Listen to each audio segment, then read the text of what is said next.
Hey everyone, so today we're going to be building a clone of Threads, the new app from Instagram owned by Meta. So obviously there is a lot of controversy about this app. Did they steal it from Twitter? Who knows, but we're going to be building it like this.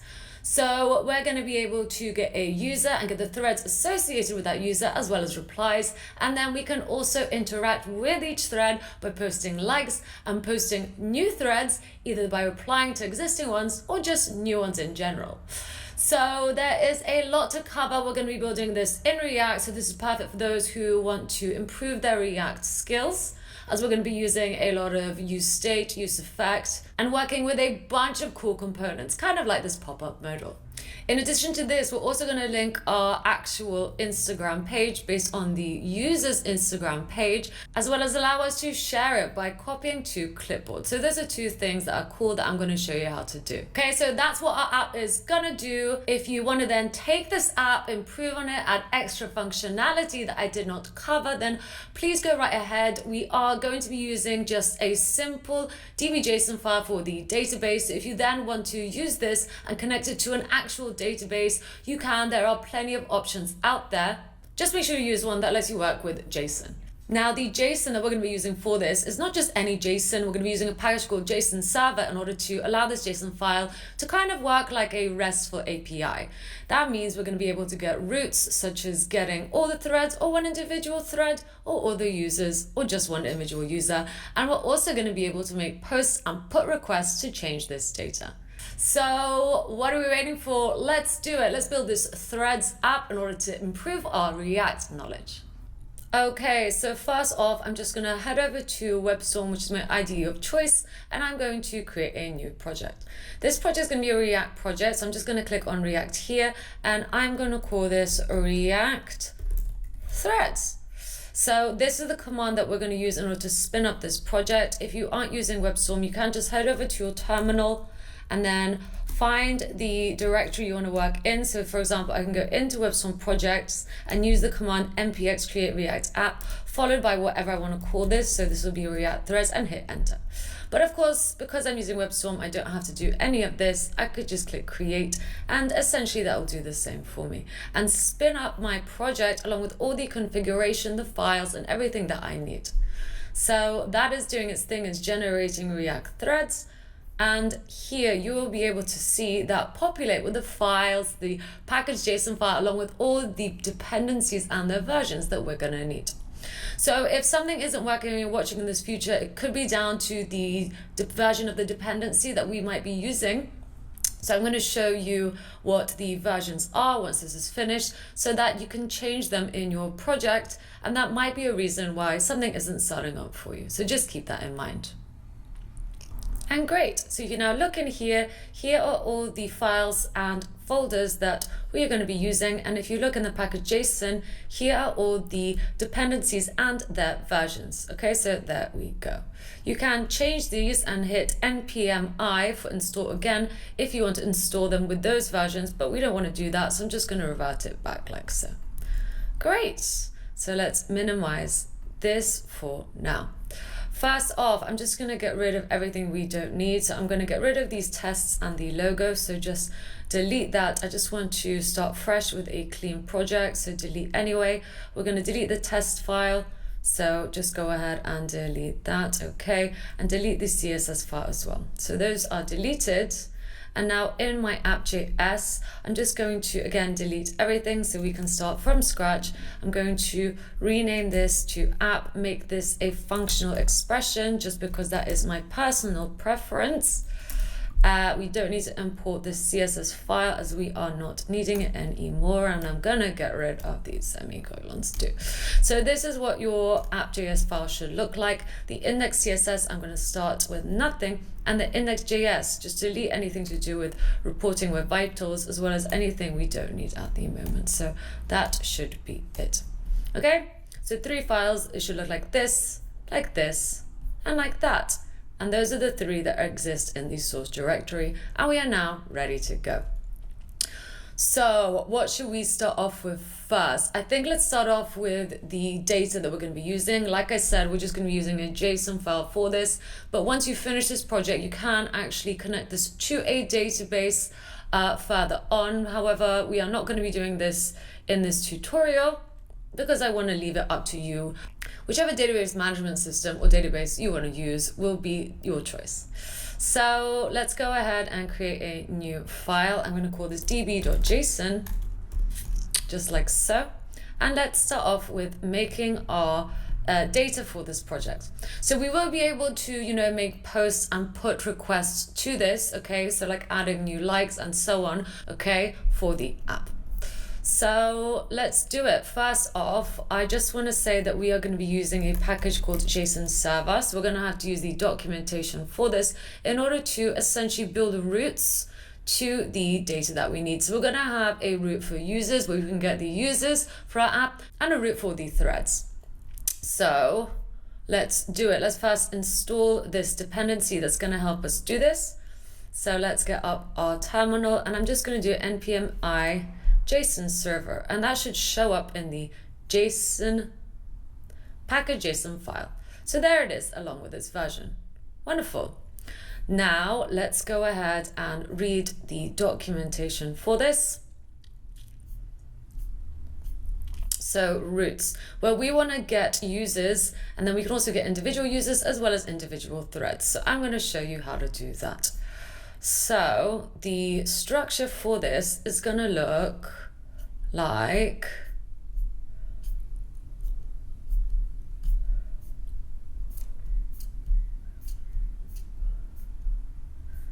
this, okay? So this is what we're going to be copying, and we're just going to change this to users and this to threads. But essentially our user is going to be an array of users and our threads is going to be an array of threads. So now in here, again, I'm just going to minimize this and get up our db.json file. So users is going to be an array, like I said, and then we are also going to essentially put this in an object. So just cut that and paste it in like so. And next we're also going to have threads, right? So there we go. Now my user objects. So this is going to represent one user. Each user is going to have a user UUID, just like so. And we can generate a unique user ID. So maybe let's go ahead and do that. Generate UUID. Just to maybe make it a little bit more realistic, like you'd see in an actual project. So I'm going to copy that. This is using version 4 of UUID. And I'm just going to paste that in like so. Now, in order to get a user by the root, you would have to use ID. So if you look in here, this is how you would get posts 1. Okay, if you just want to get one user. So we can actually go ahead and add that too. I'm just going to do ID 1. But we're probably going to use this a little bit more just because I said it's a little bit more realistic. So what else does our user need? Well, it needs a username. So we're going to have a username. I'm going to go with code with Ania Kubo. And then we're also going to have a handle, which is probably more unique. And it's just going to be Ania Kubo. I'm just going to minimize that for you. Next, we're going to have a bio, which I'm just going to copy from my Threads account.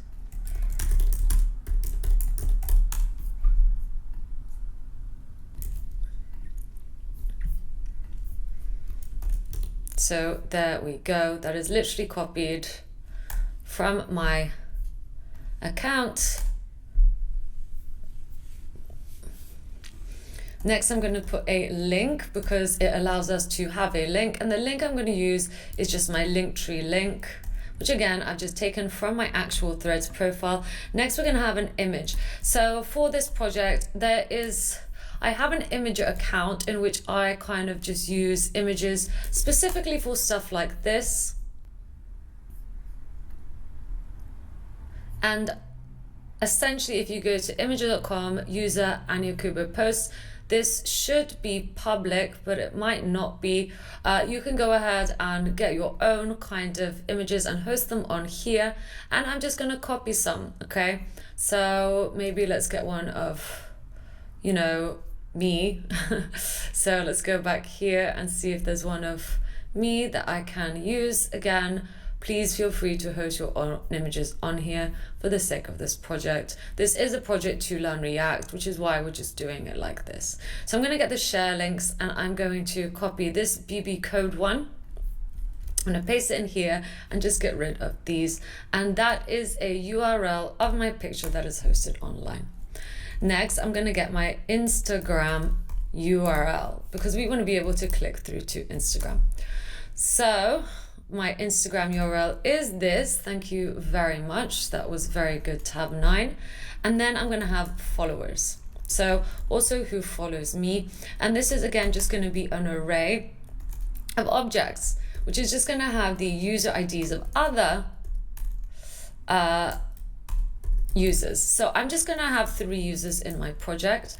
So let's just go ahead and generate another UUID. So I'm just going to refresh this and then a new one should be generated for me. So I'm going to copy that and paste it in.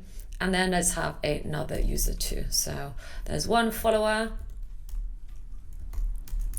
And then let's make another unique identifier for the third one. So there we go. I'm just going to delete this and paste that.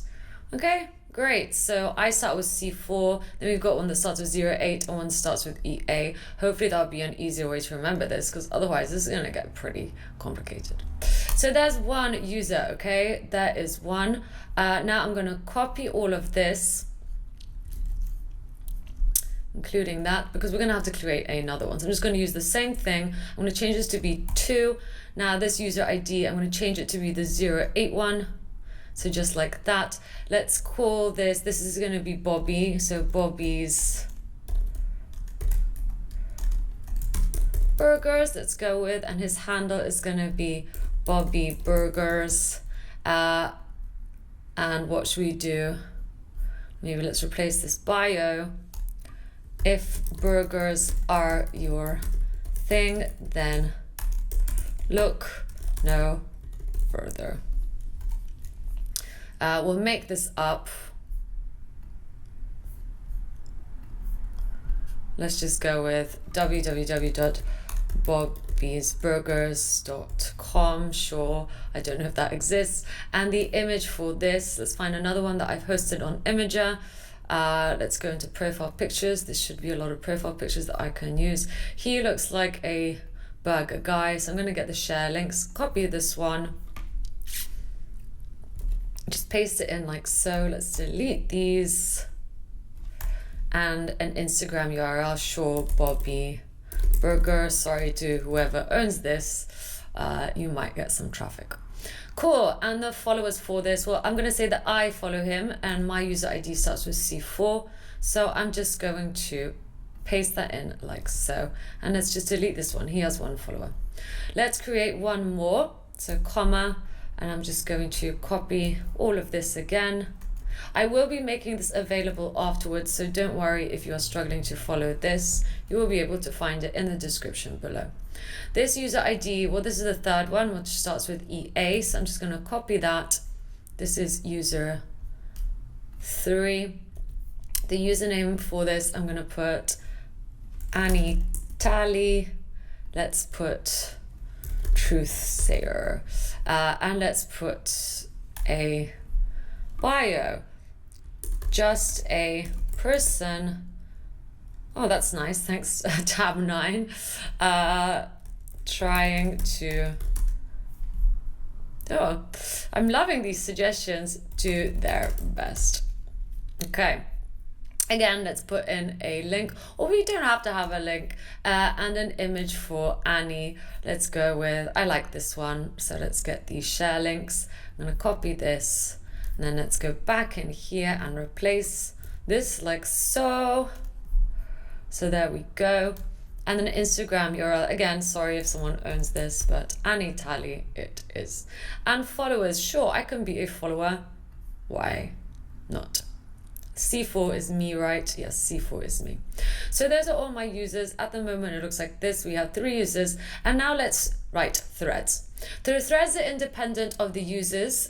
This is because realistically, threads would probably be independent and you can go ahead and delete them. You just need to figure out who sent the thread and if it was to someone, and maybe also which thread ID they were replying to.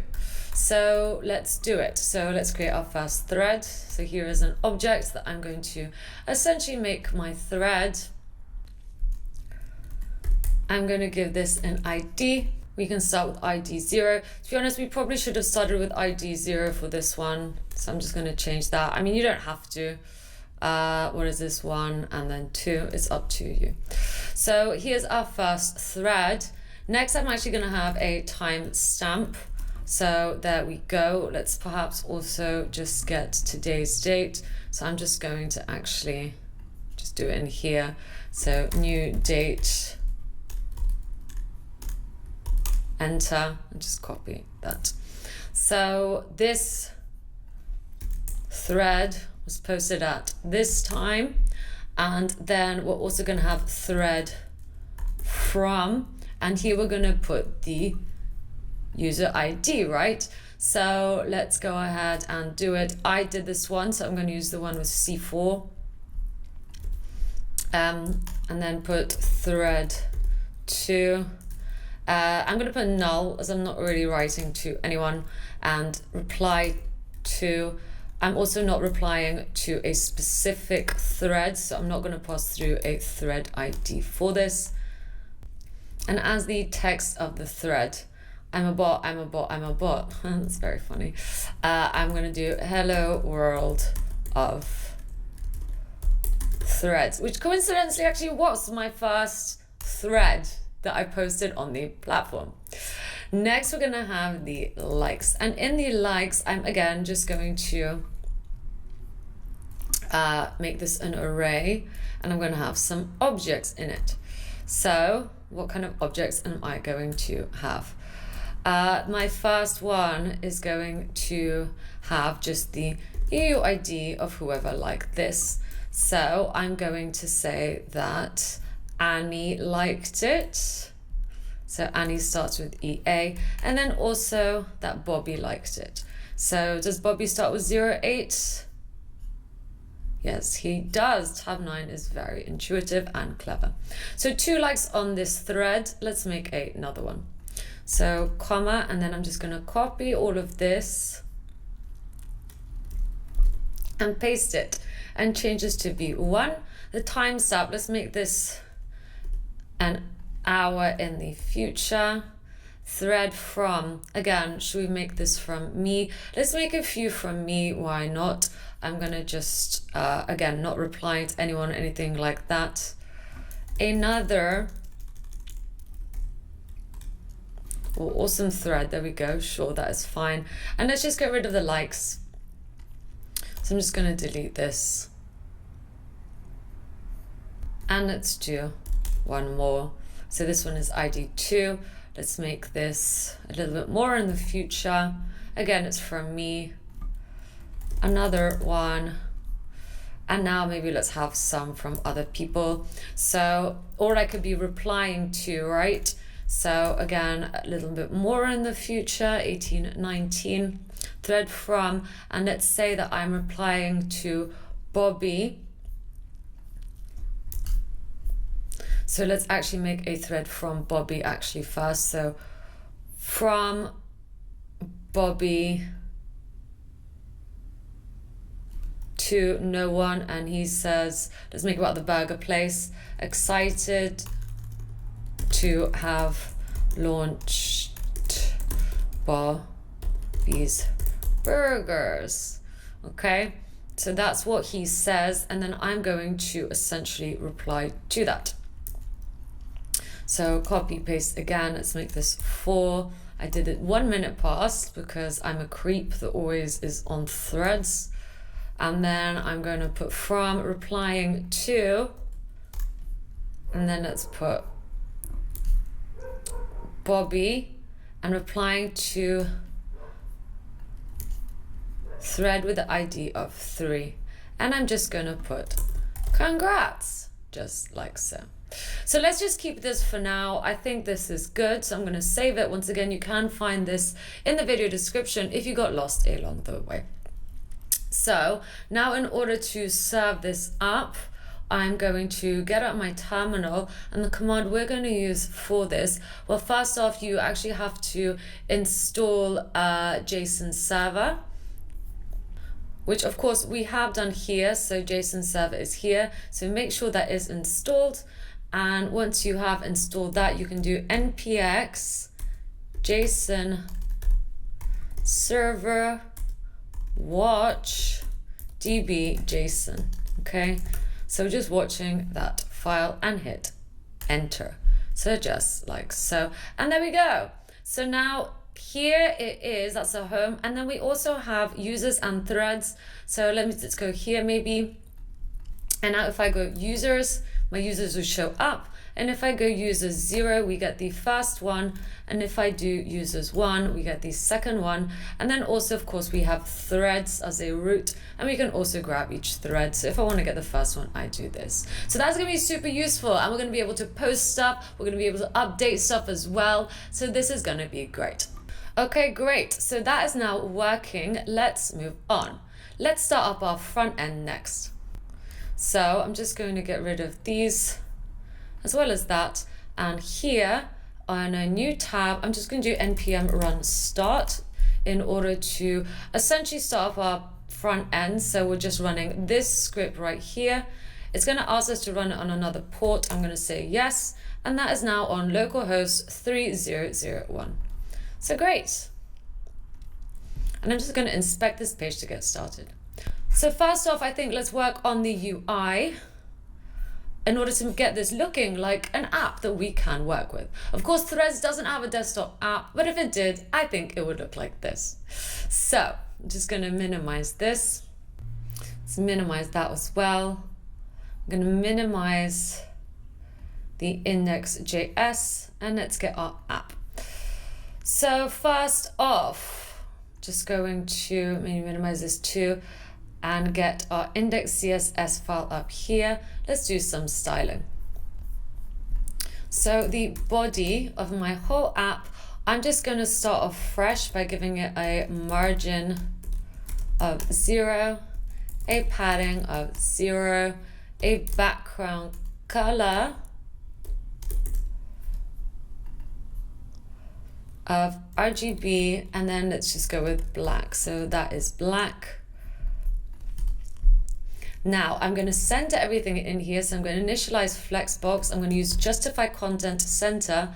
So there we go. And now we need to assign it a height. So I'm going to go 100 of the viewport height in order so that we can use align item center and center everything from top to bottom.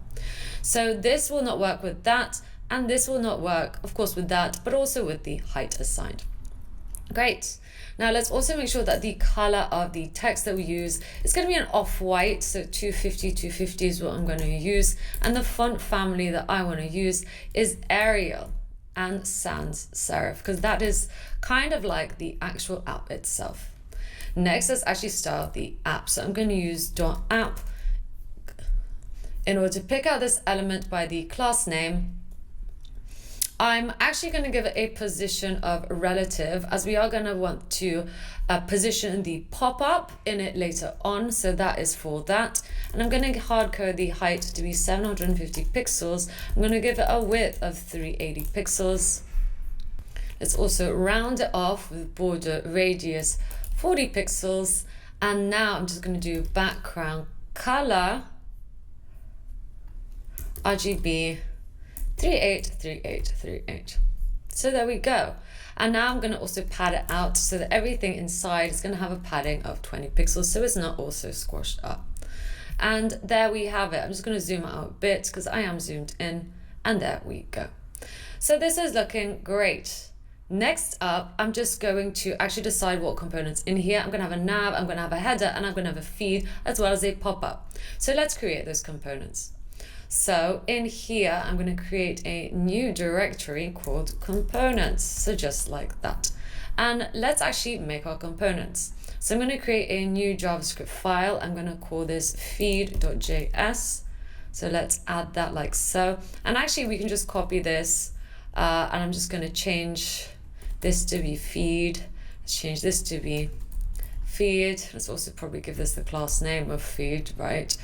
Because that is essentially what this is going to be. And once we made our feed component, let's move on. I did say I want a header.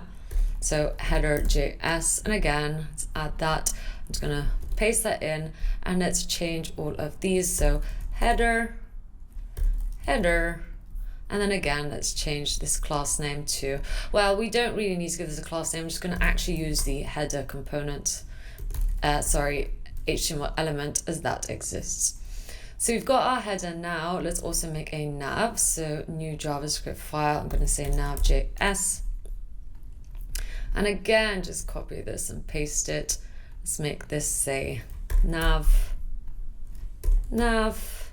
and let's change this to be a nav element.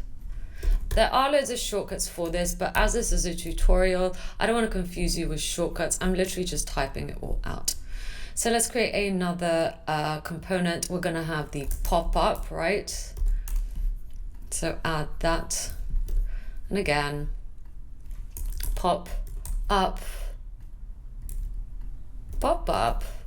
and then the pop-up is actually going to also have the class name pop-up, as there isn't really an element that I would like to use for this. I'm just putting it in a div. What else do we need? Well, we also actually need something to symbolize the thread itself. So I'm going to create a new JavaScript file. It's going to be thread.js. And that's going to symbolize each thread or tweet if you were making this on Twitter. But we're not, we're making it on Threads, which apparently is different, even though maybe it's a bit hard to tell. My thread, however, I'm going to actually put this in an article element. And the class name for this is going to be feed card. So we've got a thread. Now I also want to make another thread. This one is for the pop-up, as they're going to be slightly different. So this one I'm going to put as a pop-up thread.js. And actually maybe let's just copy this one. So let's stick pop-up in front of it. Let's change this to also say pop-up thread. I'm going to keep the class name, as that's going to be reusable for us. And I think let's carry on. I think for now this is fine. We just need one more thing actually, and that is an input element that I'm going to start up. I'm going to call it a thread input. And this is how we're going to actually create new threads. So just add there. I'm just going to, once again, paste this in like so.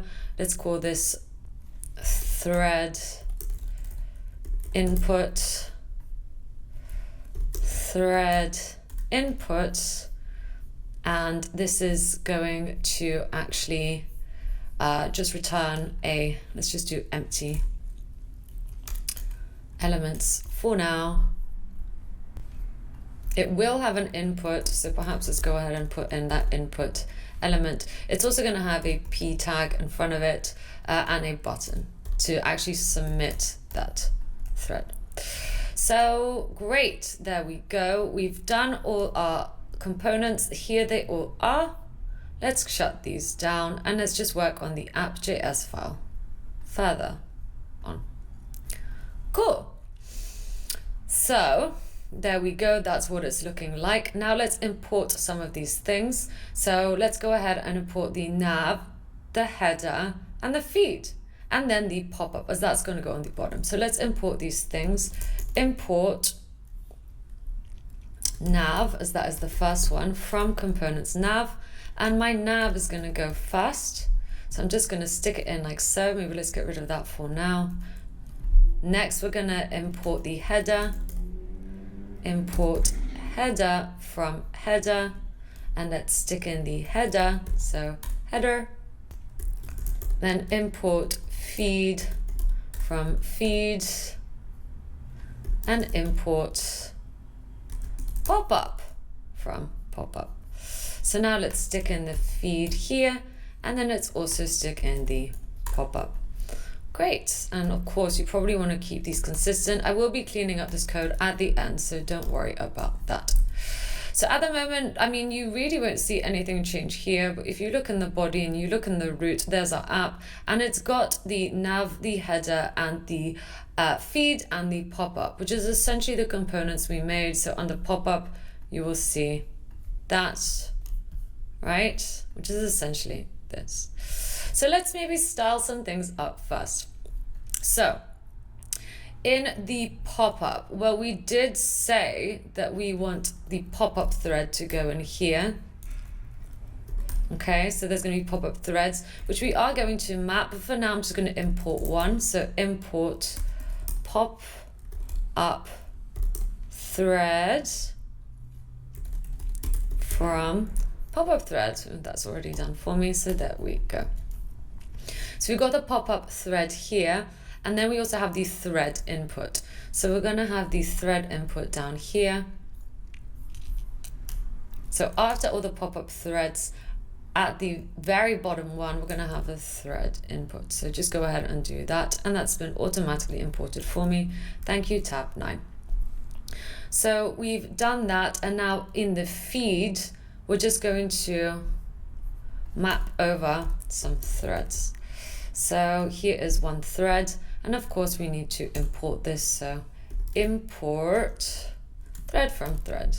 Great. And again, like just stick to double quotes for now for consistency. So I think this is looking good. We've used all the elements, I believe. I think we're good to continue for now. So let's do some styling. So I'm just going to move this over here once more. And now let's do it. So I think the first thing we're going to work on is the header. I'm just going to minimize that. Or maybe the nav bar, actually. Sorry, I think that's the first one, right? So the very top one. Let's do the nav bar first. So my nav bar, it's actually just going to be 2 elements, right? It's going to be 2 SVGs. So the SVGs that I'm going to use are one for the globe. So essentially it's going to look like this. So here's the URL for it. I'm just going to accept that, and here's my globe. And if I go to embed, it's going to give me the SVG for this. I'm just going to click copy and paste it in like so. There. So there is one SVG, and the other one I want to use is actually, so let's close this down. It's the Instagram one. So let's search for an Instagram one. And I kind of like this one. So that's that one I'm going to use. And if you go here, embed, again, I'm just going to copy all of this. I'm going to copy that SVG, and down here, I'm just going to paste that. So there we go. We just pasted 2 SVGs into our nav. But if you look here, they're obviously, you know, just kind of dark. Let's go ahead and change that. I'm going to say that any SVG is going to have a fill, and I'm going to use this off-white. Okay, so there we go. So now they are looking more like this, and I want them spaced evenly. So I'm going to use justify content space between by initializing flexbox on the nav. So let's grab the nav, and once again, like I said, I'm going to use justify content space between, but to initialize this, we need display flex. So there we go, and ta-da, they are now spaced out. We can, of course, style this a little bit further. In fact, I will. I'm going to give some padding to the nav. I'm going to use padding 20 pixels on the top and bottom and 0 from the left and right. So it just spaces them out a little bit more. I think that looks so much better. And that's really it. That's our nav. We are done. We're going to feed in a URL. That means if we click on this one, it will take us to the Instagram page of the user that we are working with. But that is something that we will do later. Okay? So, great. That is our nav bar. Let's shut it down. Let's work on the header next. So our header, this is going to have a lot more stuff. So what I'm going to do is actually, I'm going to make an info container. So let's create a div. I'm going to give this the class name of info container. And in the info container, I'm going to have another div. This is going to have the class name of user info container. Just like so, just make it in quote marks. And this is just going to have a bunch of information. So for example, we can have an h1 element. And this is essentially just going to be the username. So I'm going to be replacing this. And next we're going to have a p element that is going to have the handle of the user. And next we're going to actually have a span element that's going to say threads.net. So of course, this is what the Threads app looks like at the moment. Who knows what it will look like in the future. I'm also going to pick this out by giving it the class name of threads info, just like that. So that's what it should look like at the moment. Okay. Now we're going to have another div, and this div is going to be for our image. So I'm going to give it the class name of image container, and it's just going to be able to handle our image better, which we're going to put in here. So I'm going to have an image here, and as the source of this is going to be the image from Imager that we're going to feed in, and as an alternative text I'm just going to put profile avatar, so it's obvious what this is for to the visually impaired.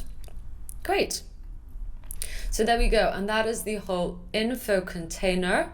Next, I'm going to actually just have a p element, and it's going to have the user bio, so we are going to replace that. And next we're going to have another div. This one is going to have the class name of sub info container, and this is going to hold all our, you guessed it, sub info. So this is going to tell us how many follows we have. So I'm just going to put X followers and give this p element the class name of sub text, so we can style it a bit differently. I also have this dot that I'm going to place in. This is just text, a text symbol. So if you search for it, you can actually find it here. So this is the URL for it. It's a bullet. Let's get rid of this and get rid of that. So it looks like this at the moment. And along with followers, we're also going to have a way to actually click. So I'm going to use the A element for this. And if you click on this, it's going to show us the link for the user. So I'm just going to put href for now, as we do have that link, right? It's going to just take us to whatever link we put. But for now, we don't have it as we're not feeding it in. So great. That is looking really good. We are not yet done, however. We also need to have a button here. And this is just going to say share profile. So I'm going to put share profile. And once again, we're going to feed in the Instagram profile URL. I'm just going to give this button a class name of primary. And on a click of this, so I'm just going to maybe put this on a new line so it's more readable for you. So there we go. And I'm just going to put on click of this, we're going to use navigator, clipboard, write text, and then we're going to pass through a URL. So at the moment, I'm just going to put I am a URL, okay? And this just means, so this piece of text here on a click, so that right there, just means if we click on here, and now I paste it in like so, it essentially gets me the text that I passed through into here, right? So this is looking good. Let's just get rid of that. So I can put through anything like blah, save this file, and if we click on here, it will essentially paste blah. Wonderful. Okay, so now let's carry on. So now we just have to add some more buttons. So I'm going to put these in a button container. So I'm going to create one more div. Let's give this the class name of button container, and it's going to hold 2 buttons. So here's one button, and this one is going to essentially show us the threads, and another button, and this one's going to show us the replies. So that's really what I'm gonna do for now. Let's start this up because at the moment it doesn't look very nice. So let's do it. So the first thing that I'm gonna decide to do is get my H1 element, so the one that we used here. I'm also actually going to do this for H2 elements and P elements, and I'm just going to change their margin to be a bit smaller, so 4 pixels. Okay, so that's something I have done for those 3 fonts. Now H1, I'm also going to change the font size to be 24 pixels, so just make it a tiny bit smaller. Okay, as you can see there, everything's a little bit more neater and scrunched up now. And the subtext, so any text that is meant to be subtext like this, I'm going to say that I want the color to be different. I'm going to say I want the color to be RGB 144, 144, actually 114, 114, 114. So that's a color I picked out previously. Now any A elements, so any links, I want to make them not purple, so I'm going to do text decoration none, and also change the color to be this color like so. Okay, so there we go. It looks like this. This is still an A element and it's a link, but it just looks the same as that. Next, what do I want to do? Well, I'm also going to decide how big I want the image. So any image container that lives inside of the header element. So we're going to get this image container specifically. So that's how you would do that. There's a space there. I want to make sure that the image is going to be 50 pixels by 50 pixels, so essentially a square, but I'm going to round it off to make it a circle by adding border radius 50%. So that's a circle now, and I'm going to put overflow hidden, so that when we put an image in there, it will be essentially be cut off by this, which is a circle. So that's how you would do that. And one more thing we need to do is just make sure that this image is, will fit in the image container. So any image that is inside of here, I'm going to say its height is, we could go 100%, or if we want to zoom in a bit, we can do 110%, just to make sure there's no funky behavior happening. Next, let's actually style this threads info thing to look more like a pill. So this should look more like a pill according to the Threads website, or Threads app, sorry. So let's grab that. This of course also lives in the header, so we can be very specific about that. And in order to make it look like a pill, well, first off, let's give it a background color. I'm going to go with RGB 5959. The text of this is going to also be this light gray.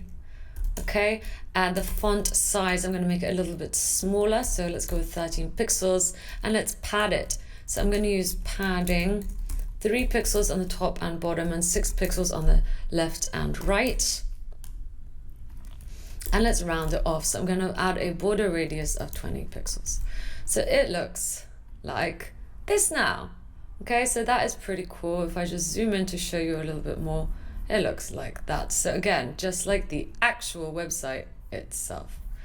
Let's move on. And you will see how the image container has cut off the image to make it look like a circle too. What else do we need to do?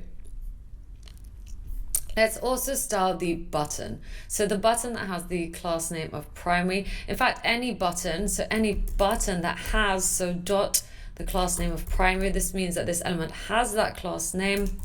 I am going to essentially give it a border. I'm going to go with this gray color again, and I'm going to make it solid 1 pixel. Other stuff that I'm going to do is just make sure that the background color is transparent. Let's pad it out. I'm going to put 7 pixels padding margin. So I'm going to space it out from everything, and I'm going to space it out 10 pixels from the, or actually maybe let's go 15 pixels from the top and bottom and 0 from the left and right. And let's round it off slightly. I'm going to give it border radius of 7 pixels. So there we go. Now the font color, I'm also going to make that off-white. So here is the off-white that I want to use. And the font weight is going to be bold, so just make it a little bit thicker. And we also want it to take up 100% of the parent. So this is what the button should look like. I think it looks much better. Let's move on. let's start these two buttons up next. So these two buttons, let's go ahead and look at them. So we can start any button that lives inside the button container. So I'm going to grab the element with the class of button container and say that any button that lives inside of it is going to have a border of none, and in fact a background color of also transparent, so just like so, padding of 7 pixels. Color of the font is also going to be this off-white.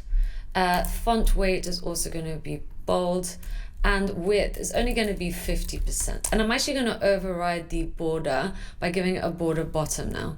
So let's go with border bottom, solid 1 pixel, and I'm going to choose this light gray once again. So there we go. That's what the border bottom is going to look like. Maybe let's make this a bit bigger as we're working with this file now. So wonderful. Now these buttons look like that. And also we need a, maybe if the button has the class of current, as in we're on that current button. So let's grab this one more time. And if the button has a class name of current, so we're going to add that class. I'm going to change the border bottom just to be a bit thicker, so 2 pixels, and let's maybe make it that off-white, so 250, 250, 250. Okay, at the moment you won't see it, but if I give this the class name of current, which is something we're going to do with code, it will just be that bit thicker. So this is looking great. We have a few more things to do and just space this out a little bit more. I want the profile image to actually be, I guess here, right? So let's actually also find the parent of it. It's the info container.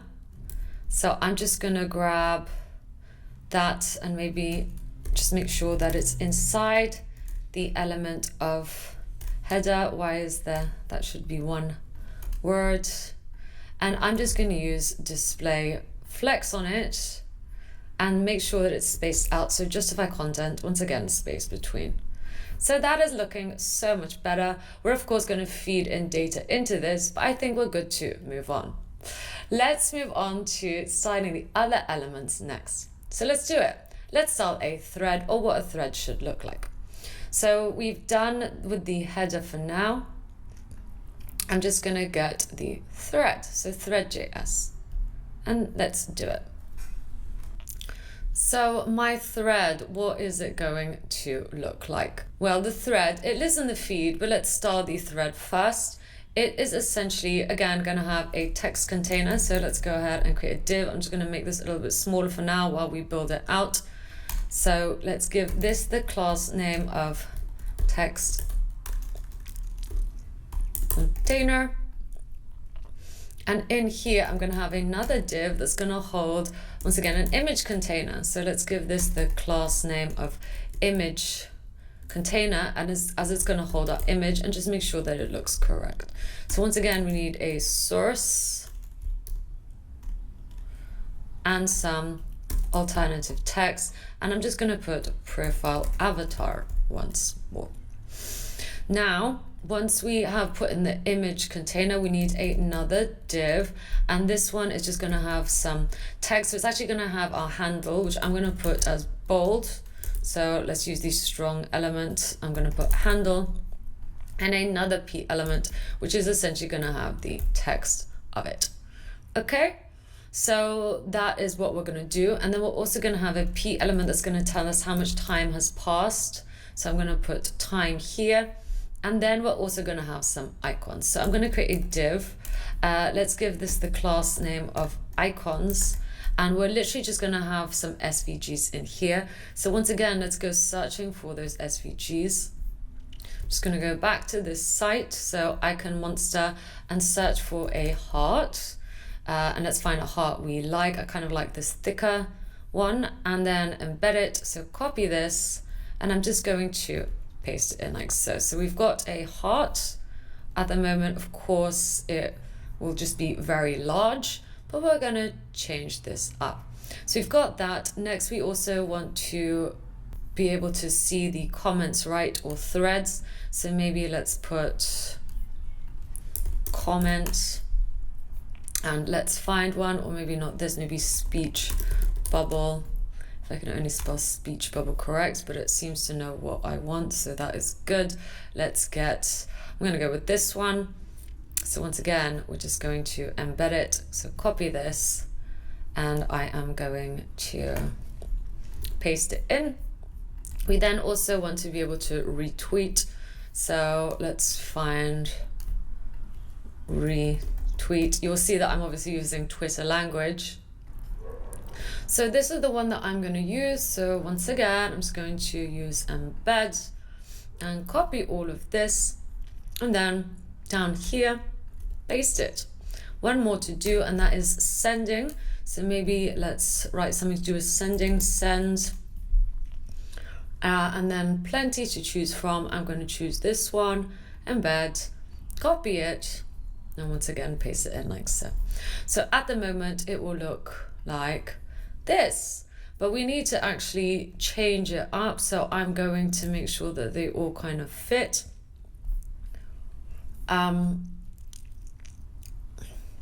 But before we do that, I'm just going to put in one last P element before we start this up. And this is going to have a span, and this is going to be for the replies. So you can see how many replies. And then we're going to have another span for seeing how many likes we have. So X likes. And then let's also have that dot that we had. So I think it was on the header. So I'm just going to steal this bullet point and minimize this again to go back to the thread and just paste that in like so. Great. So now let's style it up. Like I said, let's start off maybe with the icons. So let's grab the icons that live inside the feed card. So I'm going to grab the feed card and get the element of icons. And I'm going to say that any SVG that lives inside of that is just going to have the same height. So I'm going to go height 20 pixels, and then also a padding of 0 from the top and 5 pixels from the left and right. And then the other SVG styling will be applied to make them the same color as these. So wonderful. Let's carry on. What else do we want to do about the feed card? Well, there is probably a bunch of stuff that we need to do. In fact, I'm going to say that any article, or we could go with any feed card, it really doesn't matter. So maybe let's go with feed card. I'm going to say that any feed card is going to have a border bottom. So let's move this out of this. So we're going to make it light gray, solid 1 pixel, and then also pad it out. So padding going to be 10 pixels from the top and bottom, and 0 from the left and right. So immediately you can see that padding is there. Next, let's style the text containers that lives inside the feed article. So anything with the class of text container. So essentially this right here, I'm literally just going to use display flex on it and justify content space between to make sure that these things are spaced out. Next, what else do we need to do? I'm also going to grab the image container. So let's grab the feed element once more, and the image container that lives inside of it. This time I want the image to be smaller. So I'm going to go with height 30 pixels, width 30 pixels, border radius 50% again, and overflow hidden to hide the remainder of the image, which means that the image once again is going to be 110%. So we're going to go like that and grab the image and just give it a height of 110%. Okay, great. So this is looking good. I think also the time pass, let's give that the class name of subtext so that we can make it a little bit grayer. So we're just reusing that. Okay, we're reusing that class, and I'm also going to probably put it on these elements down here as well, as I think they also should be gray. So I'm going to put it actually on the whole P element itself to make both of them gray. Wonderful. Let's move on. So we are now done with the thread. I'm just going to style up the feed next. So here we have the feed. There's not much to do here really. I'm literally just going to hard code the feed height. Because we want to be able to scroll, right? We want to scroll through all the little threads. So I'm going to hard code the height to be 400, which means that overflow X, I'm going to put scroll. So now if we have more of these, it should be able to scroll. So in fact, let's go ahead and just put in some of these. I'm just going to put them in manually for now. And we can scroll through them all, right? Because we've hard coded a height. Of course, we don't want to do that. We want to actually map over this dynamically, but you know what I mean. Wonderful. So literally that is the feed done. Let's move on. I'm going to start the thread input next. So the input that you are currently seeing that has no styling. Again, this isn't going to take much. I'm just going to give this the class name of primary. So we're reusing that class name, and this should just say post, which would mean that that button should now take up the whole width. There we go. And now let's start this input. So we're not going to use any other inputs. So I'm just going to literally grab the input element for this.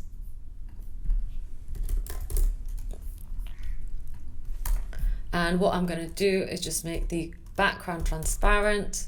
So background color, transparent. Let's make a border. Let's make it solid 1 pixel, and then RGB 114114114. So the same gray that we've been using. I'm going to pad it out. I'm going to give it a padding of 10 pixels. I'm also going to make sure that its width is 100% of the parent. Let's give it a margin. 10 pixels on the top and bottom, and 0 from the left and right, and make sure that that box sizing is border box to make sure that it's all kind of kept neatly inside and no funky behavior is happening. Next, I'm going to give it a border radius. I'm going to give it a border radius of 5 pixels, and also make sure that the color is, that of white. So I think that's really it. There we go. And now let's change the, I don't want this to be focused, so I think we should also get rid of that. So on the input, when it's focused, I'm going to do outline none. So that should get rid of the outline there. So at the moment it's there, but that's because it belongs to part of the pop-up. So in fact, maybe we should actually start the pop-up too. So here is my pop-up. Here is the pop-up. Let's grab that. I'm just going to grab it like so, and we're going to hard code some stuff onto it because again, it's not really going to move. Now I'm going to use position absolute because remember we gave this the position of relative, so this is going to be positioned in according to the element with the class name of app, and I'm going to just make sure that from the bottom it's going to be 0, and from the left it's going to be 0 as well. Now the height of this I'm going to hard code to be 650 pixels, so a bit shorter than the app, but the width is going to be exactly the same as the app, so 380 pixels, and then I'm going to round it off with a border radius of 40 pixels and give it a background color. Again, it's going to be that kind of gray that we use for the app, and let's pad it out with 20 pixels just like the app. Now I'm also going to give it a overflow Y of scroll because we want to scroll in the pop-up just like we want to do in the feed, and I'm going to give it a box shadow. So let's give it a shadow. This is going to be RGBA because we want it to be transparent, and it's going to be 0.25 opacity with 0 x-axis, 54 pixels y-axis, and 55 pixels blur. And we're going to do a bunch more, so I'm going to put a comma there because we are not done with this yet. That is right, actually. We do want this, but I'm going to change this to be minus 12 pixels, and let's change this to be 30 pixels. And next, we're just going to do RGBA. So this is a long one, actually, but it will have like kind of nice effect. This one will be 12 and also 13.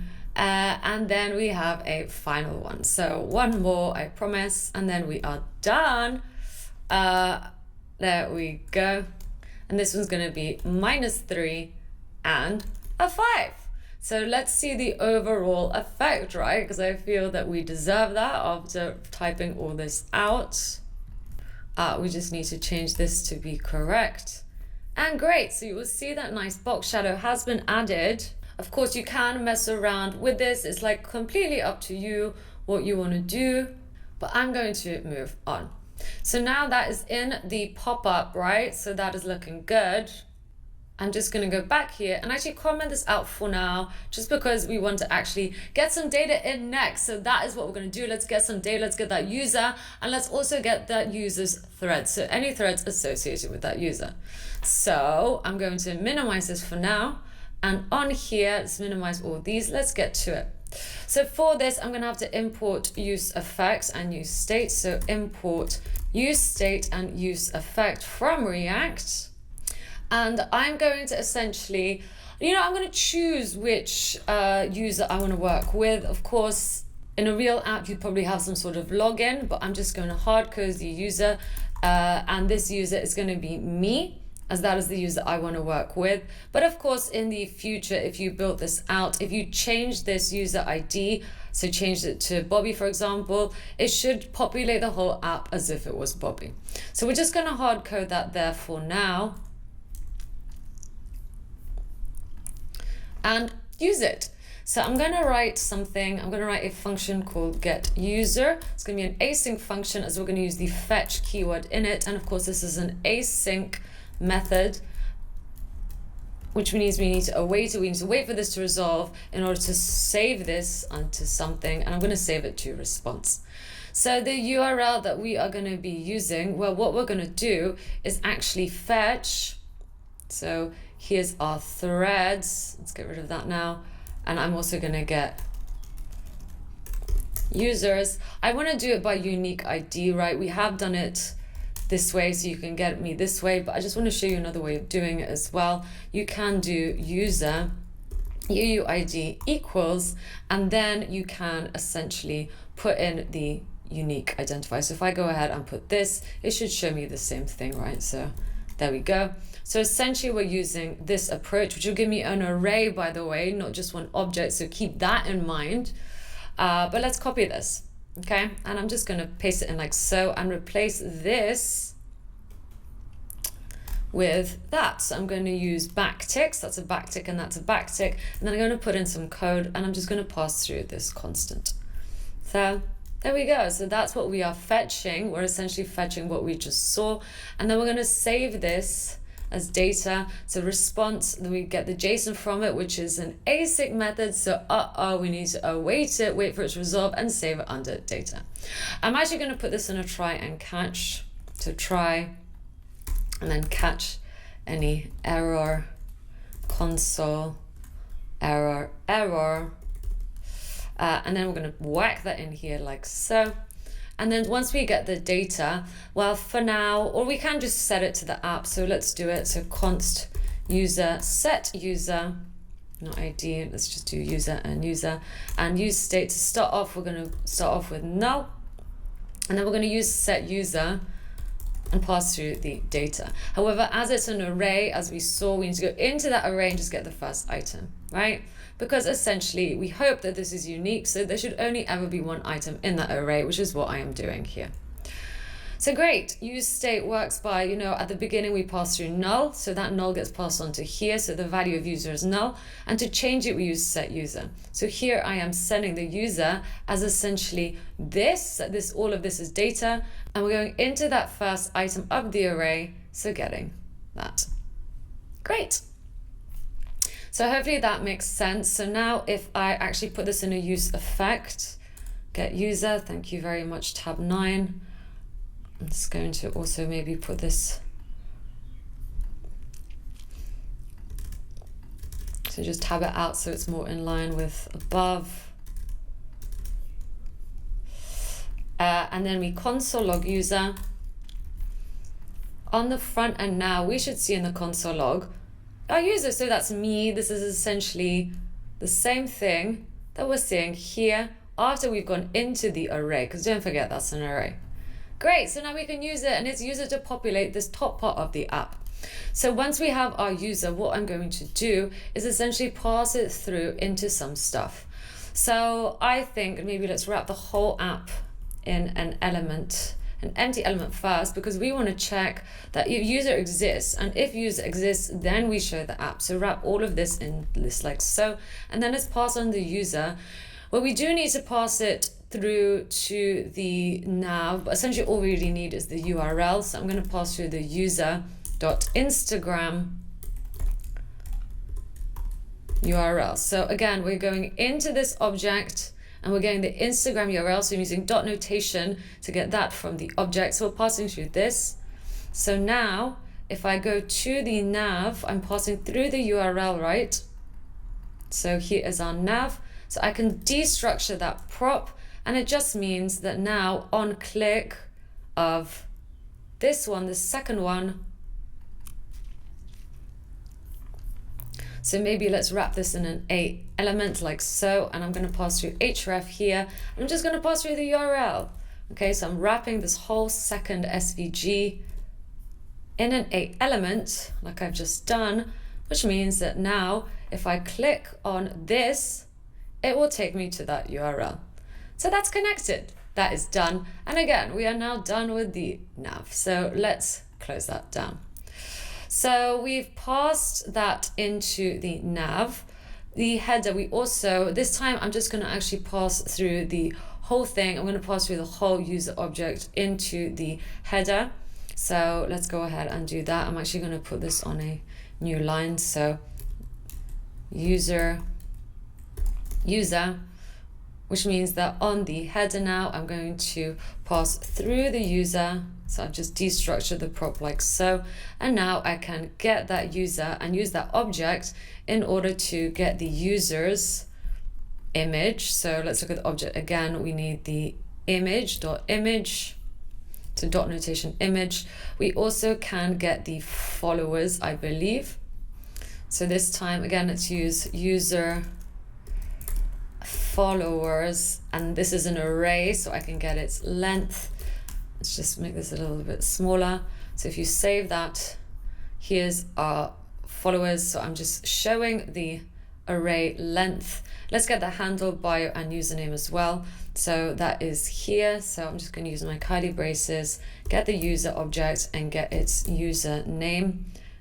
Get the user object and gets the handle, so dot notation, and get the username and get the whatever we saved it as. We saved it as bio, so dot bio. So I'm just going to do dot bio and save that, and there, that is what it looks like. So great, this is looking so much better already. Let's carry on. I think that's all we need to do. Maybe we also need the link, so that is not linked up yet. So here we go. And we're going to get the user object and get the, let's see what we can take from here, link, so dot link. So once again, I'm just going to paste dot link, and now that link should take us to the correct place. So takes me to my link tree, great. But I also want to display it, right? So I can do user link, and then maybe I should slice it to get rid of this. So I'm actually going to use replace. So user link dot, and I'm going to replace any URL, right? And I'm going to actually just take off https www dot and replace it just with an empty string. So again, just make sure it's consistent, but you can always tidy that up later on. So now it just looks like this, and this would be applied to any URL. It'll just chop that off if it sees it. Great. So this is looking wonderful. These two links should work, so that one and that one.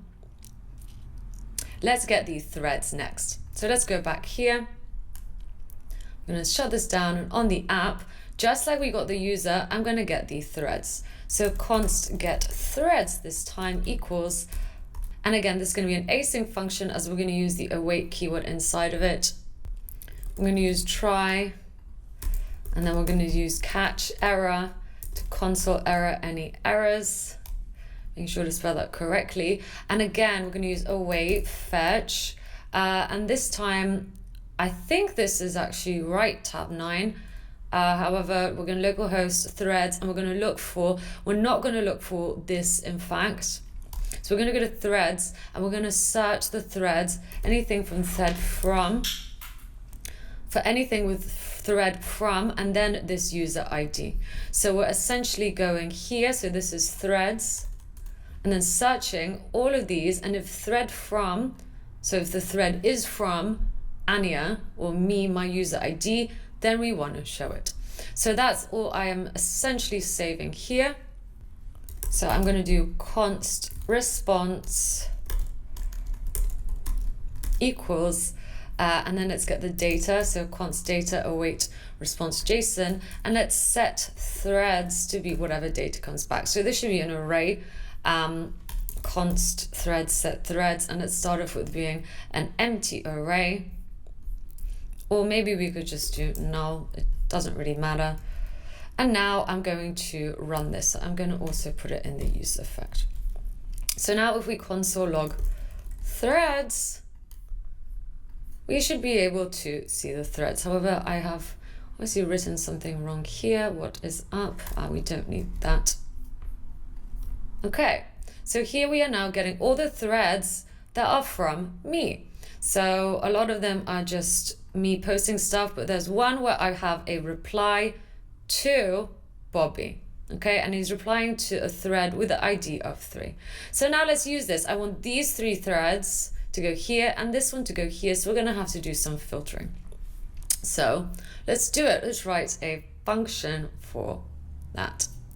So I'm going to write another function called const get threads feed equals, and what we're going to do is have to decide, well, we're going to have to save to state which, I guess, button we are clicking on, right? So I'm going to do so up here, and let's save this as const view threads feed and set view threads feed, and at the moment it is going to start off as true, as we want to start off viewing the threads feed, right? However, this also needs to be passed through into the header. So I'm going to pass this through into the header, as that's where those buttons live. So let's pass through view threads feed, that's right, and set view threads feed, which means that now on the header, we're going to have to pass that through as well. So view threads feed and set view threads feed. And this is going to happen on these 2 buttons. So we don't really want this class name. We want to change that. However, on a click of this, what do we want to happen? Well, we're going to change set view threads 3. And if we click on this, this is going to be true. However, if we click on it here, it's going to be false, right? So there we go. So now back in here, I can actually see this. So I'm going to console log that out. So I'm going to show you what's happening. So at the moment we're on this, but if I click on this, it's false. And if I click on this, it's true. Now, how do we visually display this? By adding the class of current to it. Well, that's why we're passing through this value of view threads thread that we are console logging out. So it's a Boolean into the header. So we've passed it through. And now I'm going to write class name, and I'm going to say if views threads thread is true, then we apply the class of current. Otherwise, I'm just going to apply the class of null. Okay, and let's do the same for here. Or you can apply different class names, up to you. And I'm just going to change that to bang. So if that is false, then apply the class of current. So there we go. That is now visually changing. How cool is that? And we're also keeping track of what thread we are on, which is going to help us write this function. I'm just going to minimize that right here. So if we are on the threads view, so if this is true, then we need to do some filtering. So what we're going to do is get the threads, right? And if they exist, we are going to filter through them. And for each thread that exists, I'm going to get the thread reply to, and if it's null, So essentially, if we're not replying to anyone, it's just a standalone thread. I want to save this new array to standalone threads. Okay? And then let's actually save this again to up here. So I'm going to make another thing. I'm going to call it filtered threads, set filtered threads. So we're going to start off with being null. And then we're going to also pass through the standalone threads. However, if we are not in the threads view feed, so essentially we're on the replies, we need to get everything that does have a reply to. So yeah, essentially, I guess what tab 9 is suggesting to us. Tab 9 is very clever. Let's just call this reply threads, as essentially we are getting anything that is attached to a reply, and we're just going to pass that through. So great, that is looking good. And we also need to run this essentially every time the view threads feed changes, right? So I'm going to put this in a separate use effects because we're going to have to put different dependencies in. So there we go. Let's get our dependencies. I'm going to call this every time view threads feed changes. So every time we essentially change this, blah, blah, blah, that should run. And perhaps just to be safe, also every time the user or the threads change too. So cool. So now if we actually get the filtered threads, let's view them. Let's have a look. So if I click on here, those are my threads that are just standalone, so we're not replying to anyone. And if I click here, well, there's just one, and we are replying to someone, so it's a reply. So now let's get these filtered threads and pass them through into the feed, right? So that's what we're going to do next. So in the feed, what do we need to pass through? Well, in the feed, we actually do also need to pass through the user, as we're going to be using that later on. But let's also pass through the filtered threads, right? So filtered threads. So now on the feed, let's go to the feed.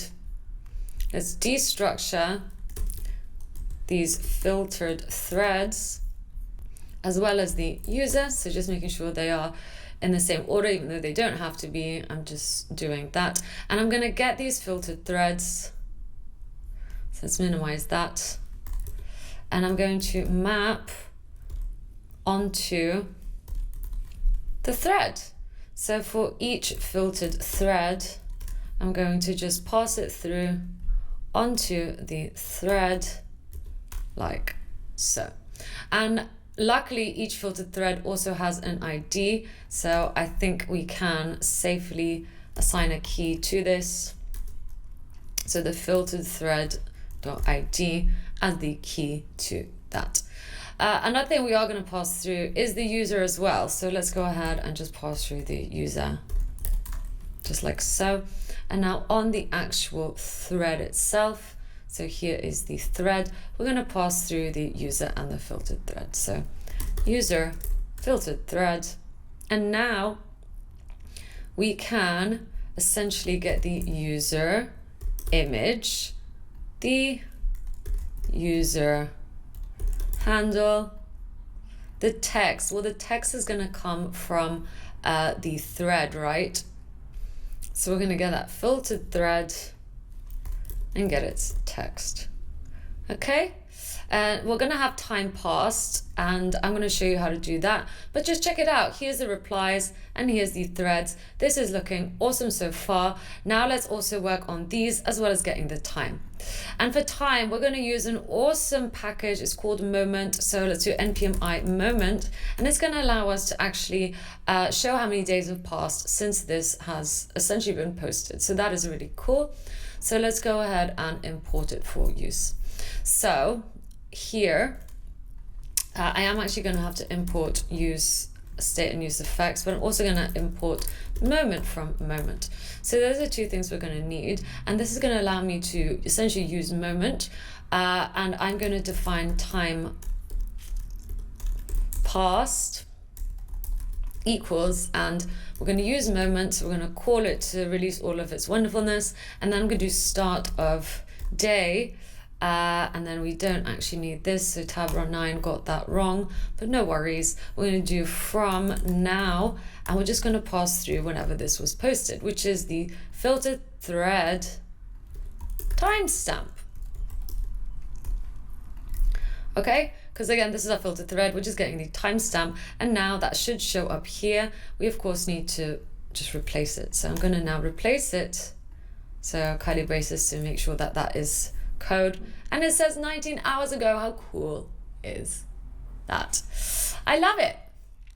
So this is looking good. We can of course get the likes because this is just an array. So all I'm going to do is back on the thread here, I'm going to use the code to get the filtered thread likes length. And that's that. Okay. The replies is going to be a little bit more complicated, but don't worry about that. We're going to do it in a bit. I just want to continue with the other stuff. So we want to actually also control the pop-up. So if we click on this, a pop-up should appear. If we click on this, a pop-up should appear also. So let's work on the pop-up next.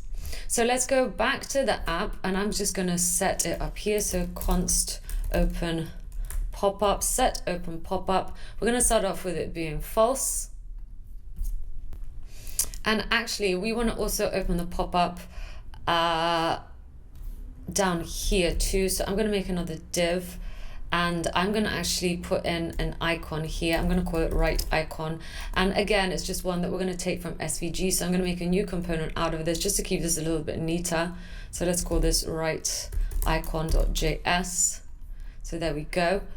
And const right icon equals, and then we're gonna export default right icon and return just an SVG. So this is my SVG. Again, I've just picked one out from here. So just go ahead and search for one. This is the URL. I think it was this one. So pick one and just copy it just like we've been doing. And then we're going to export it, which means that now on the app, I can import it. Import right icon from right icon. So it should be now visible. Can't read map at feed. So let's go back to the feed. Let's check for if this exists. And if it does, then we map onto it. So this is obviously very big. Let's change that up. Here's the right icon. I'm going to take this class name dot right icon.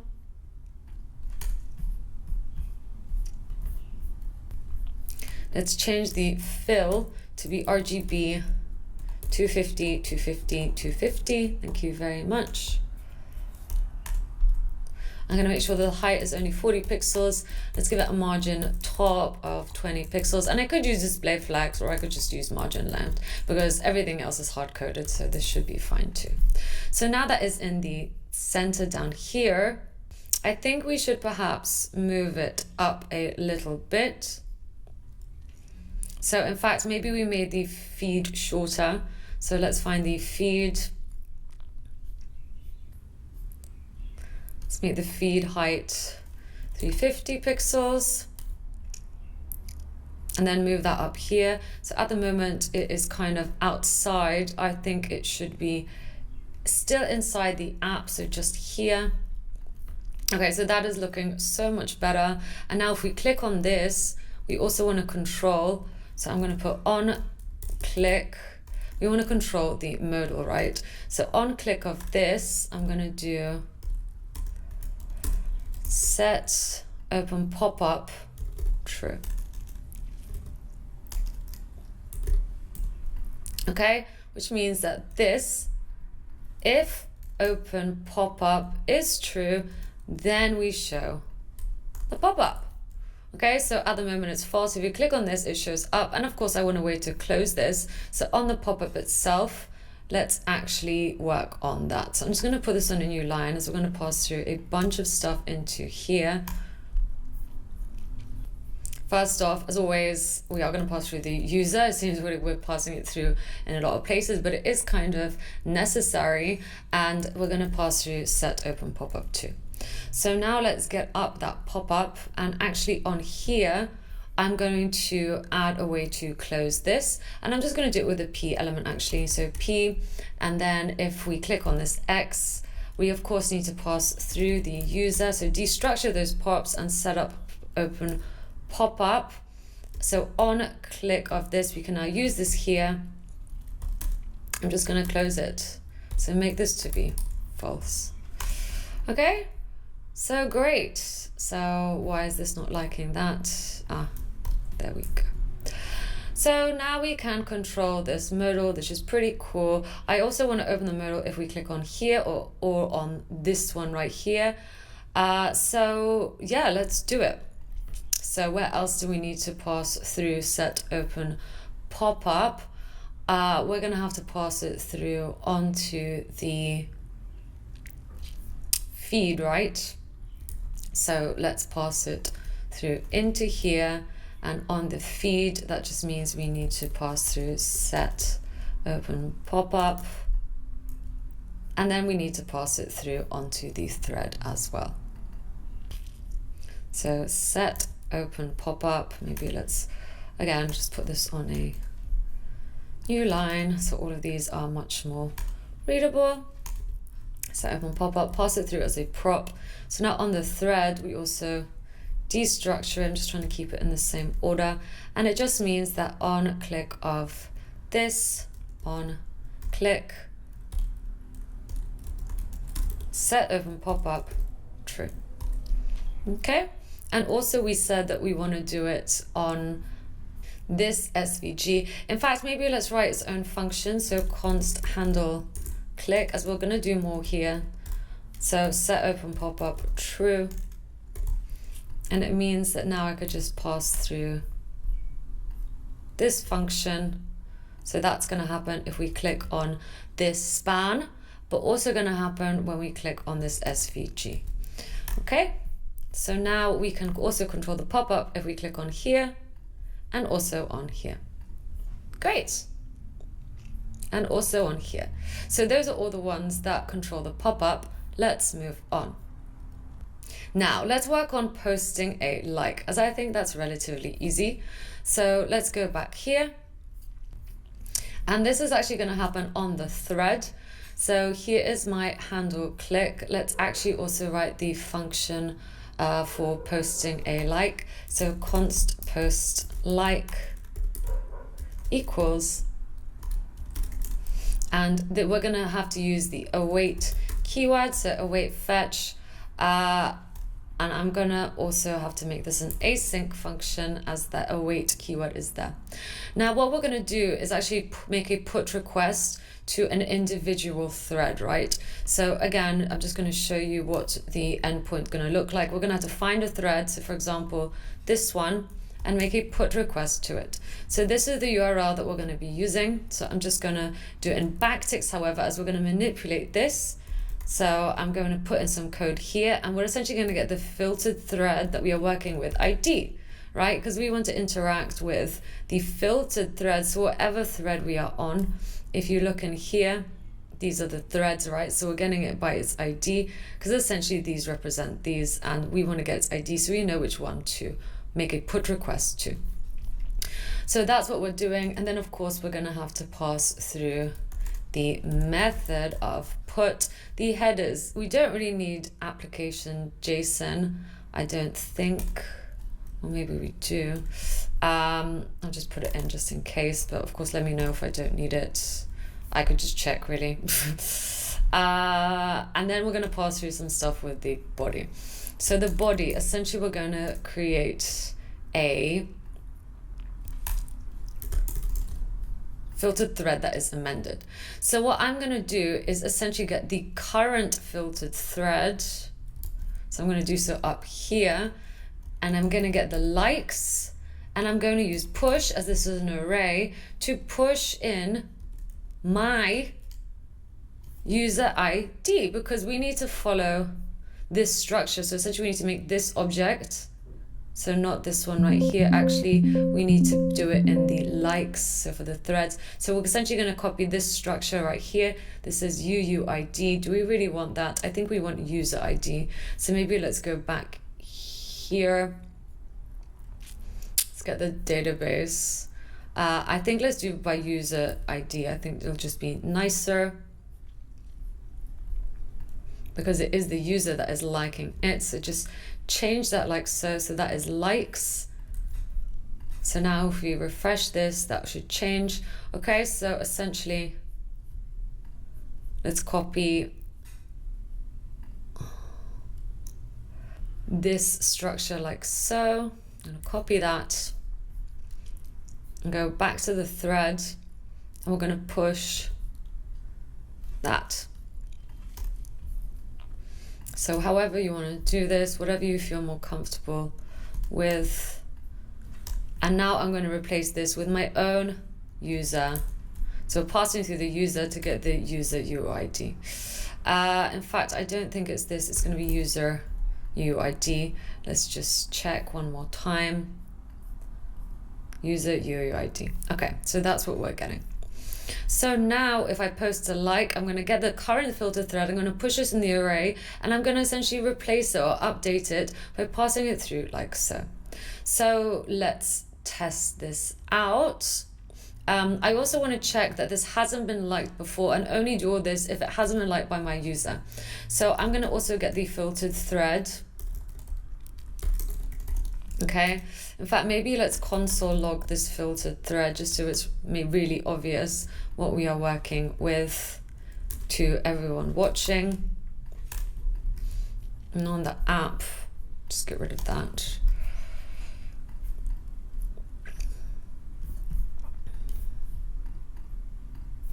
Okay, so that's my filtered thread at the moment. We want to essentially change this, right? So we only want to do this if the filtered thread likes, and we're going to go look at it if some, if any at all, if any like, so like has a user UUID that is equal to my user ID, right? To mine that I'm passing through into here, then we know that the user, so me, Anya, has liked this before. So has been liked by user, right? Because if any of, essentially, let's find one with likes. If any of these match mine, that we know that, you know, I've liked this before, so I don't want to be able to like it again. So we've just defined that up here.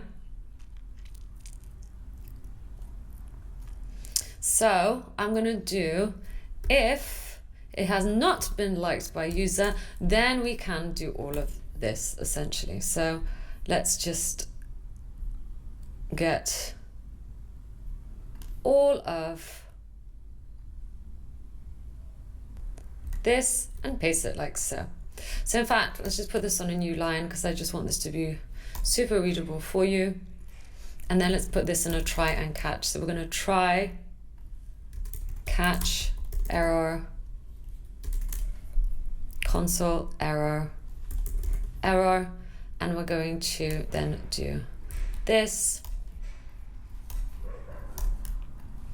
So const response equals, and then just paste what I did before. Okay, great.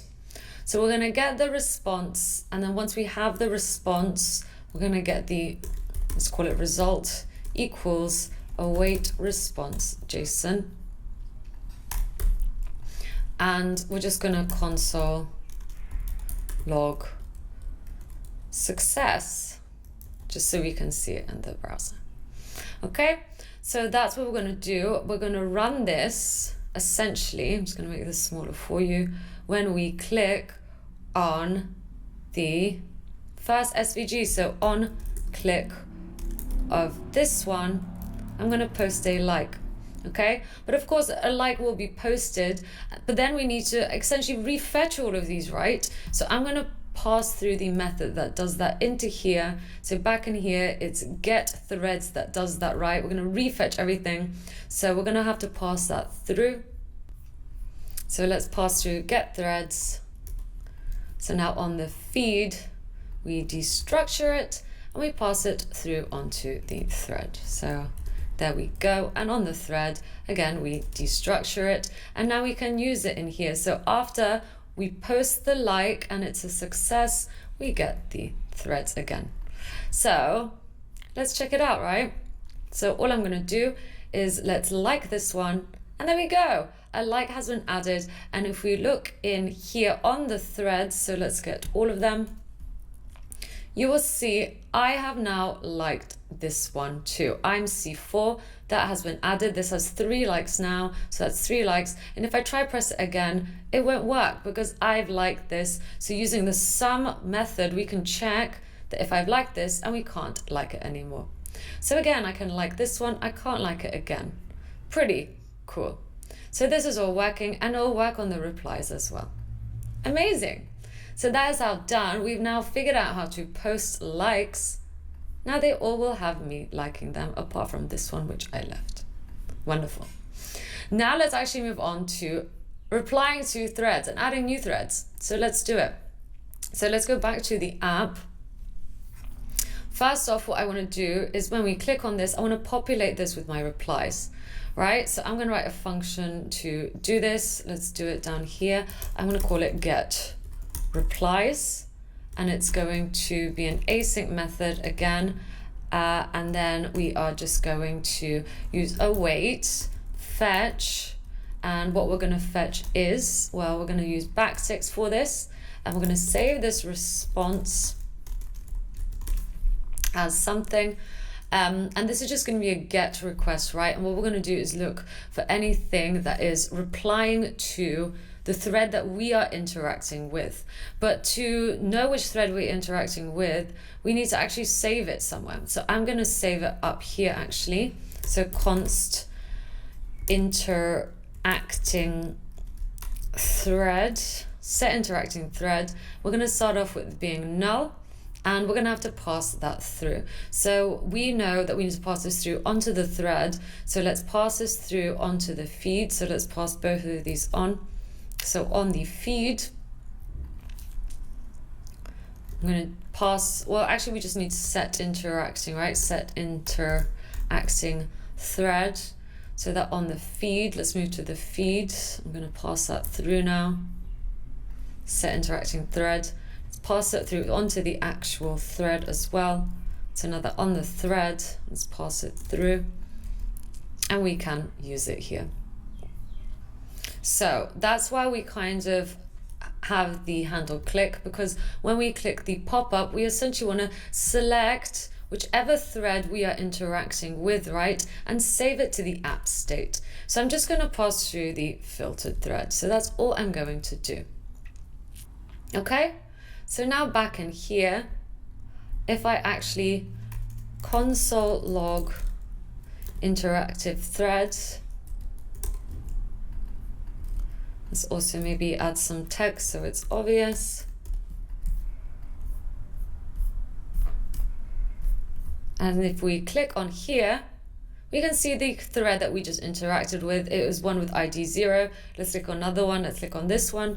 It is thread with ID 1. So we know which one we're interacting with. We're saving it to this app component. Great. So now we can fetch, and what I'm going to do is fetch. We're going to go to threads. So let's copy that. And we are going to actually check the reply to.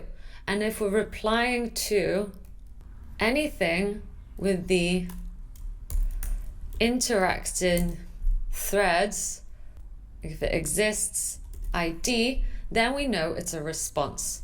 Okay, so const data await response JSON, and then I'm actually going to save this to something else.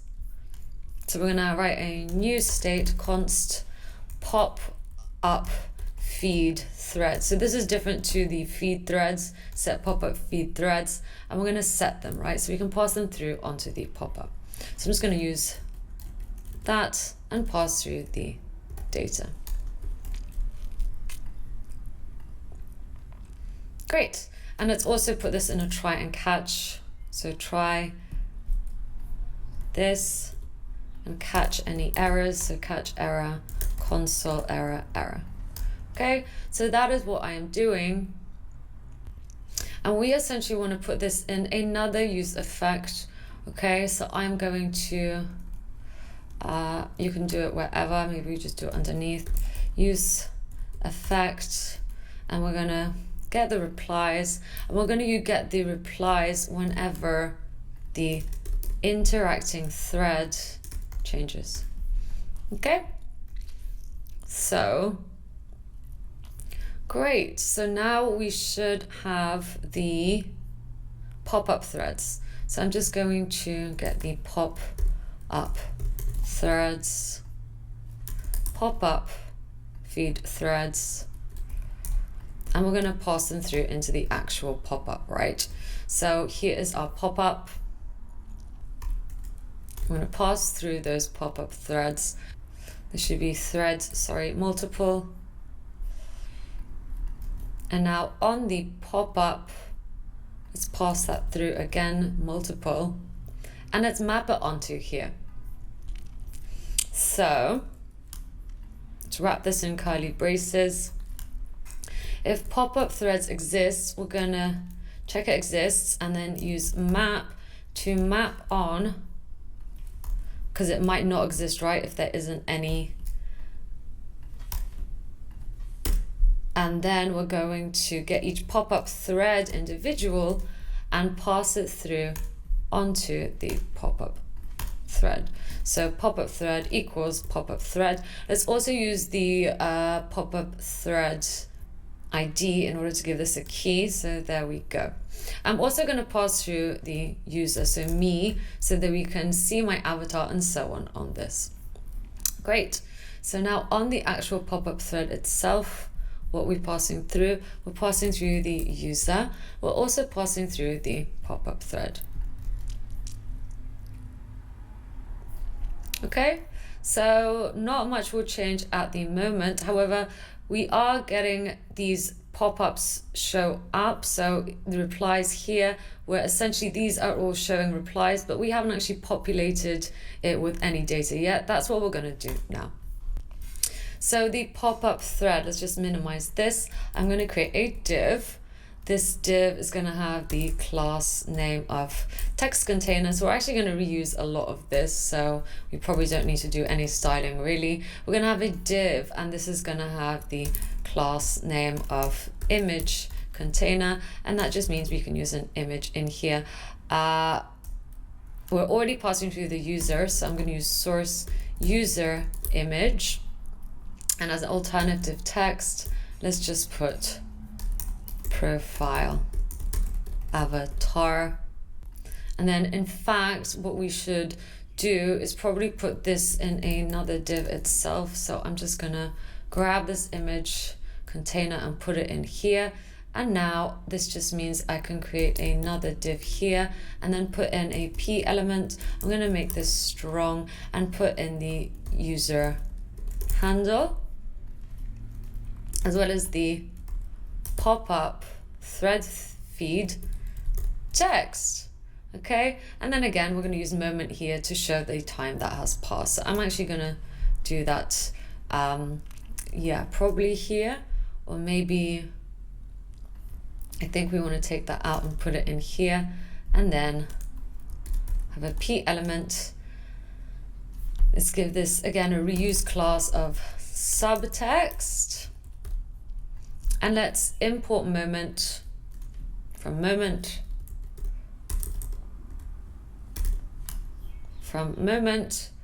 and now let's use it. So I'm just gonna do const time passed equals, let's get moment, let's call it, and now I'm gonna do start of day from now, and I'm going to pass through the pop-up thread feed time stamp. Okay, so now we could just use that time passed and put it in here. So this is a pop-up thread. There we go. Okay, so here's hello world, and here you should be able to see my responses, even though we're not passing that through correctly. Why is that? We're just getting all of them. Let's see what is going on. So back to the home. So on the app, get replies, reply to, this should be equals. Okay, so that doesn't have any replies, nor does this. Let's actually make a reply. So for example, I can go back into here, and then let's reply to one of mine, pretending to be Bobby. So here are my threads. Let's make a new thread. So making sure to catch all of that, like so, comma. So this is going to be ID 5. The timestamp for this is going to be, let's put 20. Thread from, this is Bobby. So I'm just going to switch this out because this is me, C4. And this is Bobby. And he's going to reply to the first one that I did. So this one, hello world of threads. And he's just going to say, hiya. And it's not going to have any likes. Let's just keep it simple. Okay, so if we save that, and now if I click on here, we get the message. But of course we don't get the right avatar, so we need to change that. Let's go back to the pop-up thread, and let's get the right user. So again, we're going to use the pop-up thread in order to do this. So let's console log pop-up feed thread. Let's get rid of any other console logs now to stop us from, messing anything up. Okay, so there we go. There's our pop-up thread. Let's get rid of that filtered thread actually. So feed, thread, filtered threads, pop-up thread.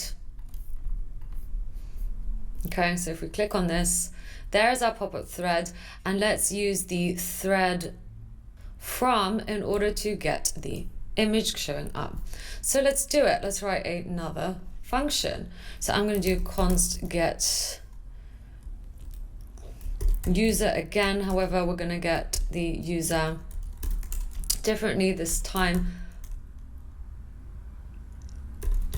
So user set user. So perhaps we don't really want to pass through the user into this. Let's get rid of that for now. This is going to be an async function. And we do await fetch. We're going to do backticks, and then save this as response.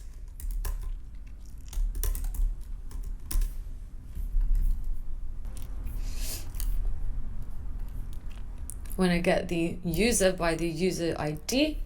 So we're just going to paste that in. However, we're going to replace this with the pop-up thread user ID, or not user ID, sorry, the thread from. So that's what we're going to get. And that's essentially the user, right? So try, I'm going to get that, and then const data, await response JSON, set user data 0. Okay, and then we're going to catch any error. So catch error, console, error. And let's put this in a use effect. So use effect, get user. Cool. And then of course we're setting it up here. So use state, and start off with being null. And once we have the user, we can essentially show it. So let's also import use state and use effect from React in order for that to work. Great. So now let's check it out. Cannot read null of this. Okay, a user image. So we only want this to populate if a user exists, right? So if user exists, if user handle exists, and there we go. That is looking so much better. I'm happy with that. So in fact, we don't need to pass user into the pop-up thread. So let's go back into pop-up. We don't need this, which means we actually don't need it here either. We do need it on the thread input, so I'm going to leave that there. And let's carry on. So great, we now need to be able to actually post a thread, right? So let's do it. So let's go back here on the app.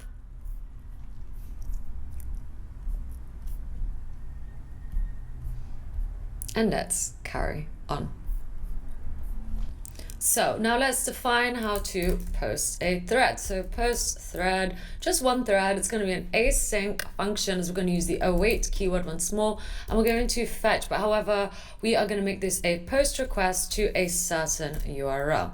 So let's pass through the method of post. The headers, we're going to put content type application JSON. Why is this not liking this? Okay, there we go. So application JSON, there we go. And then as the body, well, we're going to have to create a whole thread. So we're going to use JSON stringify.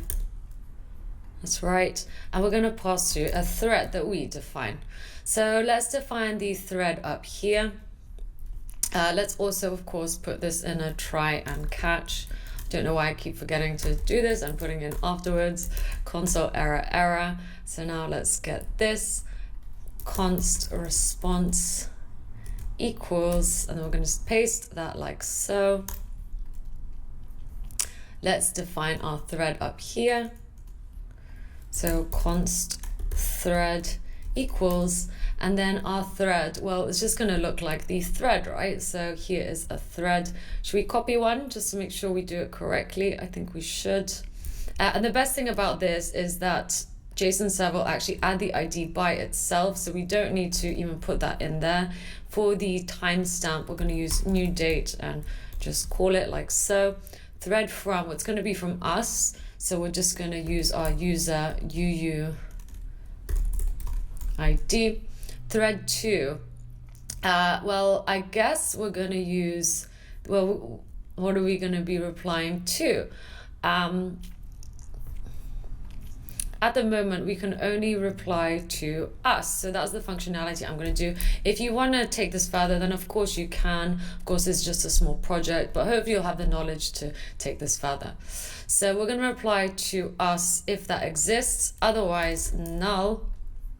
If it's just a standalone post, right? So if we're not replying, essentially what I'm saying is if we just want to write a post here, then it will be null. And then reply to is going to be whatever thread we are interacting with. So I'm going to get the interacting thread that we said before, and if it exists, get its ID. Otherwise, it's null. Okay? Great. And the text for this, well, we're going to have to actually save the text from the text input. So I'm going to do so up here. So once again, const text, set text, use state, start off with it being nothing. And then this is going to happen on the pop-up, right? That's where that exists. So let's pass through text, but then also set text, which means that on the pop-up, let's destructure it. So text, set text, and on the thread input, I'm going to pass through text and set text. And then I believe we also said we're going to pass through the user, right? But maybe we don't need to do that, or maybe we do. We do, because we want to actually show the user. So let's pass through the user. So now on the thread input, let's get that up. Let's pass through the user, the text, and set text. Okay. So on here, I'm just going to put the user handle, so it's obvious that it's us. The input, I'm going to put the value as just the text of what we're writing, but also on change of this, I'm going to just pass through an E, because we want to set the text with whatever E target value is. Okay, and then on click of this, so why is this not liking that E target value? Oh, we forgot this. On click of this, we want to invoke the post thread function, which means we also need to pass that through. So here's our post thread function. Here is our pop-up. It's passed through post thread. So that's being passed through onto the pop-up. So let's pass that through here. And now let's pass that through onto the thread input, which is here. So again, post thread. So great. So now back on here, we are saving the text to the app, which means we can use it here. And then after all this is done, so we're going to try this. We're going to try and post this to essentially just threads, right? So this URL, because it's a new thread. So there we go. We don't really even need it in backticks if we don't want. So I'm just going to change that out. And once that is done, I'm just going to get the response JSON. Let's save it as result equals await. And I'm just going to console log this out. So console log success, or just the result really, just to see what's going on. Okay, and then once that's done, of course, we need to re-render the whole thing. So we need to get the threads again to re-render all the threads. Let's also get all the replies to re-render that. And let's also set the text to be an empty string again. Okay, so I believe that is it. Let's try it out. So if I want to reply here, hello to, obviously I'm responding as me. Let's post that. That should have re-rendered. Why did it not? I don't think that posted. If we check here, hello to does show up with an ID. Replying to null, why is that? I should be replying to